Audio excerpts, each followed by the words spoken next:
The lights snap on across America's living rooms.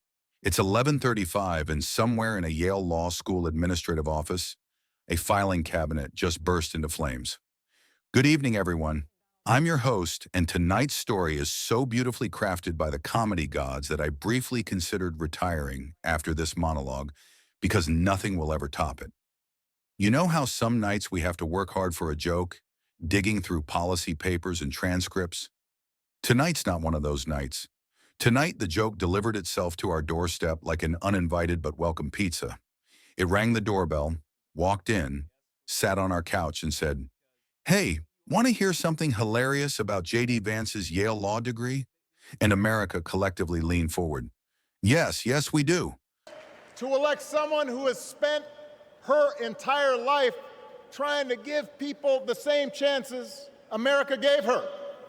Someone who sees you and hears you and will get up every single day and fight for you. So here's what happened. Barack Obama was giving a speech at a fundraiser in Chicago. Standard Obama stuff. Democracy, civic engagement, education, you know. Then someone from the audience asked Obama about J.D. Vance's attacks on elite institutions while he himself attended Yale Law. A normal politician would have given a diplomatic answer. But Obama? He's not a normal politician. Obama's been watching Vance attack him for years, sitting in Martha's Vineyard, reading Vance's tweets like, "Interesting, very interesting." Obama smiled and said, "It's funny you mention Yale because I have some interesting info about Senator Vance's time there." The room went quiet as Obama pulled out a manila folder, the kind you buy at Staples. Well, what was their reaction? That's one of my 5 questions. So he may up the ante in anti-Muslim sentiment, but if you look at what the other Republican candidates have said, that's pretty troubling too.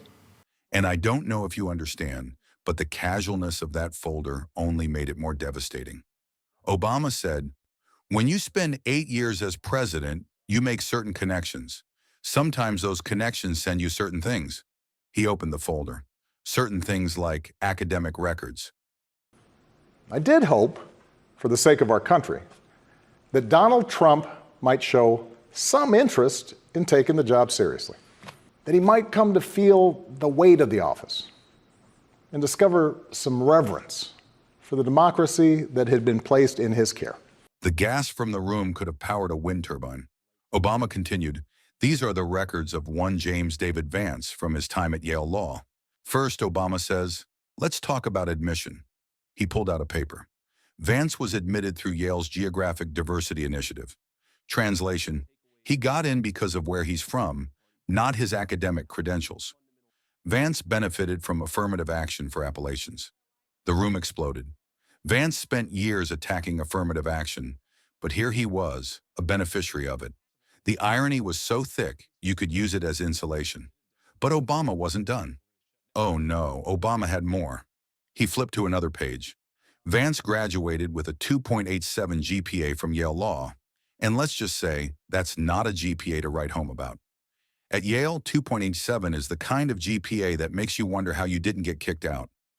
Obama casually added, "I'm not saying grades are everything, but if you're going to champion meritocracy, your grades should reflect something other than scraping by." For years, in Chuck Schumer's case for literally decades, we've heard them say, you don't shut the government down over policy disagreement.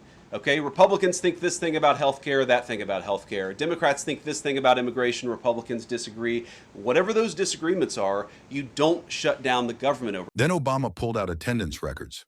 Vance missed 43% of his classes during his second year. Obama asked, "What's more relatable to real Americans? Skipping half your classes or showing up for class?" The crowd had its answer. Next, Obama revealed that Vance's first job after Yale was secured through a letter from a Yale professor who admitted he was recommending Vance because he had a compelling personal narrative. And by the way, he's from Kentucky, which I understand is a real place. The room erupted. This is how Yale Law School saw J.D. Vance, not as a brilliant legal mind, but as a diversity asset with an interesting story. And I joke that I took 2 wrong turns and I ended up I remember at the time thinking, I wish that I had something profound to say. J.D. Vance's staff, watching the live stream, were probably rewriting their resumes. Within minutes, J.D. Vance's campaign issued a statement denying Obama's claims. These records are private, they said. The allegations are unverified and likely fabricated, which, by the way, was an admission in itself. Likely fabricated doesn't exactly say it's fake. J.D. Vance then posted a video. He was in his Senate office, dressed in a suit but no tie, because clearly this was casual, like a conversation about how his entire career might be a fraud. I want to be clear, he said. My academic records are private. They were obtained illegally. So by the way, he just admitted that the records were real. His big defense? That grades aren't everything, and that he worked hard despite his grades. He even compared himself to Bill Gates and Steve Jobs. Yeah, J.D. Vance, the man who graduated with a 2.87, is comparing himself to two of the world's greatest entrepreneurs. Classic. But the best part was when Vance tried to downplay missing half his classes by saying he was getting real-world experience. Real world. According to his memoir, he was busy dating, eating at Applebee's, and building relationships. That's not real-world experience. That's skipping class and trying to pass off your social life as self-improvement. Meanwhile, Obama's manila folder was still sitting there, quietly destroying J.D. Vance's entire political persona. 3 days later, Yale issued a statement confirming the authenticity of the documents Obama had shown.